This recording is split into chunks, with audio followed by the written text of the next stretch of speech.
Good afternoon everyone, I'm Victoria Spencer-Kibble from VASK Therapy, and I help professionals to cope with grief and sadness so they can feel happy again.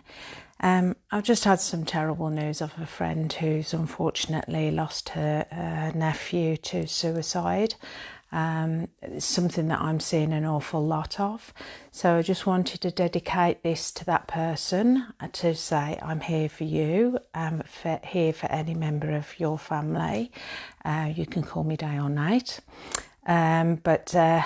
Yeah, suicide at the moment is through the roof, especially young males, because they don't feel they can talk to anyone.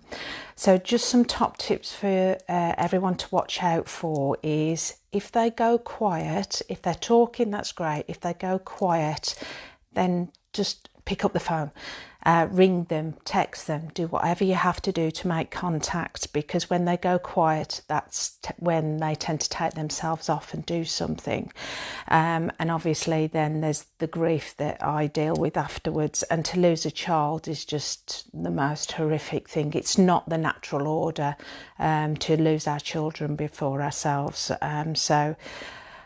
The other thing is with people around them as well, because if it's a young suicide, then there tends to be younger children around them as well.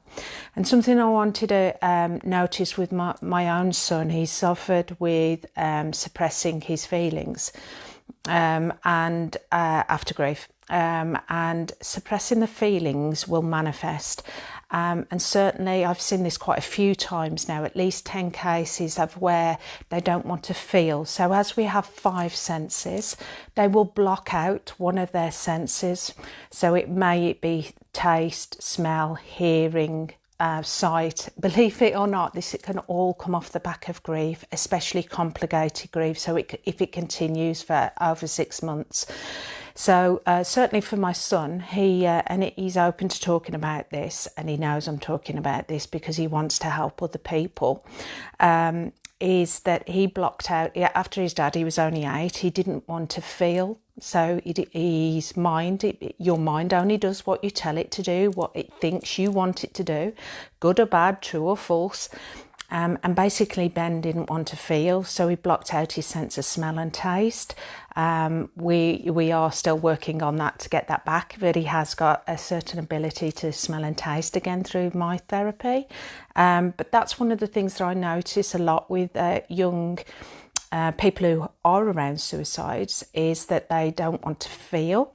So if you notice any youngsters that are turning the volume, I know this is a hard one because most teenagers are like this, turning the volume up or sitting really close to the TV. I know they automatically do this, but unusually so, literally holding the phone so close to their face as well. Please take notice of it, because it may be, if you have had grief in the family, it may be that they're blocking and suppressing their emotions.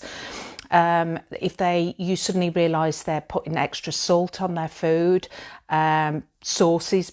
My Ben's was definitely sauces. He'd cover everything with ketchup. And I know that seems like a thing that all teenagers do, but it's when you notice it all the time at every single plate of food that they have. And the sense of smell as well. I know kids come out of bathrooms and they smell like, they've tipped a whole bottle of aftershave on themselves. But this is the serious side of this, is that, they may be suppressing their sense of smell. And yes, anything like that you notice they're becoming withdrawn, please take notice of it. We have so many ways of getting in contact with people now. Text, ring, or just go and knock on the door and speak to them. And as I say all the time, there's no right or wrong thing to say. It's just a case of being there, being that shoulder to cry on, being that ear for them to talk to, and just listening.